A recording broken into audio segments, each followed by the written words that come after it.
Hello everyone, my name is Matlakala Mohajane. I'm an executive assistant to the group president and CEO of MTN. I am feeling very honored to be one of the semi-finalists in the OPSA National Administrative Excellence Awards for 2023. My topic is a very interesting topic. I will be talking about strategies for building and maintaining relationships with executives. I know for some people it might be difficult to be building relationships.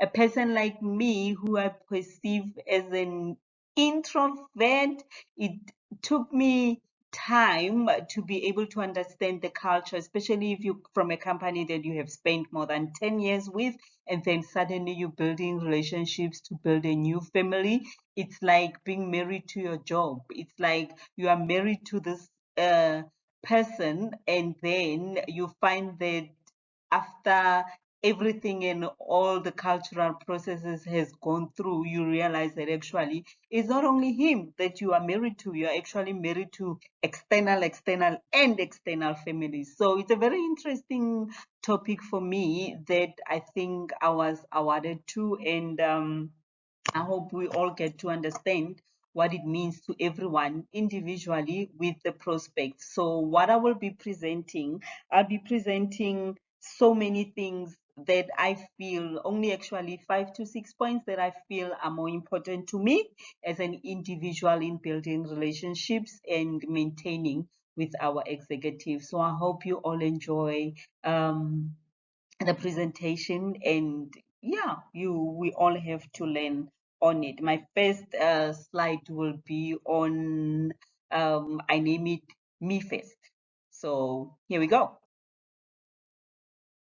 The me first slide, when I was looking at it, it took me time actually to come up with the points that I have in front of you. That basically what I was saying is look in the mirror.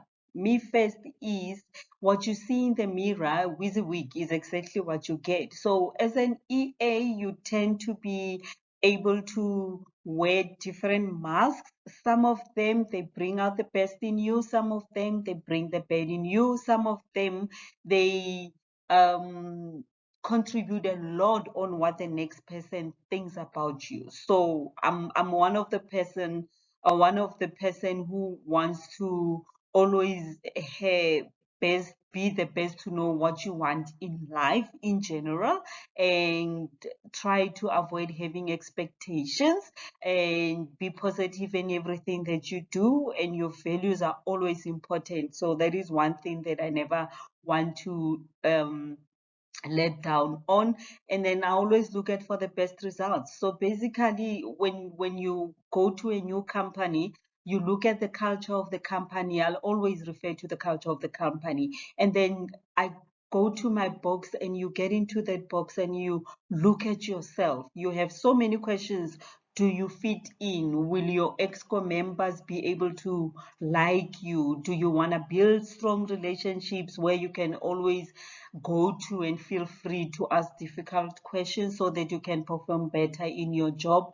Do you as Tlaki want to portray the impression that you know you won't be able to sustain? So fortunate enough with me, I think I'm an open person. You don't hide. What you get the first time is what you see. So to me, first impressions last. If you build a certain barrier against me, and I find it to be difficult, I always do the introspection. I'm one of the people that does a very good in introspection, because I always want to put myself first before the job and before the relationships that I build. Um, which is one of the prospect that brings me to my next slide on respect. The slide, I name it respect to others. Respect is always end. Do unto others what you have them do unto you. I'll talk about the RESPECT later. Think before you speak, always have compassion. This is one of the attributes that I think brings me a long way with our executives, that they like to be treated with respect. It doesn't matter about the age. It doesn't matter about your looks, how you talk to them, how you portray to them, how you give them the respect they deserve position wise, since you're in a working environment. It's one of my strong points that my boss always scolds me for putting prefixes before the name. Then I would name them Aus Tlaki, Aus Chanel, Sis Dawn. Just in my culture, it shows respect no matter the age. It comes a long way. It's not something that you just picks up in the street and tend to want to flow for it. It comes from the upbringing. It comes from, if you want to be respected, I mean, you have to do the same. So my strategy with them is respect them, and then they will give you the same respect. um, Going back to the capital RESPECT, this is one of the songs that I always hum to when I hear them. It's sang by Miss Aretha Franklin. If you listen to the message of the song, there is one portion where she says, "Find out what it means to me." It's a very strong point. You sing it, you hear it, you listen to the sound. It RESPCT. Find out what it means to me. If you live with that attribute, it's like, if you understand what it means to me, I can give you the value of being respected back. If you do not give me the respect I expect, respect, expect, it rhymes somehow. If you don't give me the respect back, it makes me think as a person, what is my value? What have I done to deserve your harshness, your rudeness? Because as it says, you do unto others what you want them to do unto you. So I guess the saying is legit to say that respect is always earned, one of my strong points.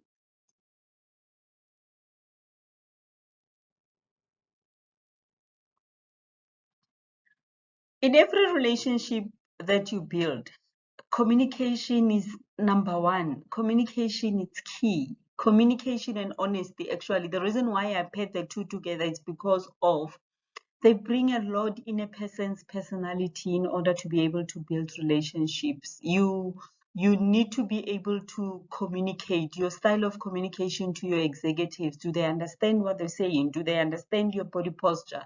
Are they happy with what you are servicing them with? Are you open enough for them to come to you and ask for anything? Do you give them attitude? Are they open to ask for advice? Are they able to come and ask for favors? Are you able to go to your executives and be open to them and honest to say, listen, on this day, this happened, and personally, I feel I was not happy because I could have handled in a different way. So communication is key, and in a work environment you need to think like your executive. It's like basically you need to get in those shoes and feel that as the group president, what is it that is expected of you strategically to bring to the office? What is it that expected of you strategically to make the company to be number one in everything that it does? Are you are you fit? Are you able enough to be sitting in the chair? Are you able enough to be um, communicating instructions or requests, or you know it's a very complex attribute on its own that as an executive assistant one needs to perceive. I have a lot to say about communication, the method that you speak. I know I have some pointers that I've also included in a slide, and I'm sure they bring about the message that I'm trying to convince, that building relationships, it's only based on respect, on communication, on honesty, on accountability, and on, I can add positivity. So my next slide will be on accountability, and you'll understand more what I meant by being accountable for your actions. Being accountable is very important. It's an expensive attribute to have as an executive EA, in a sense that you tend to be accountable for everything that lands in your office. I don't know.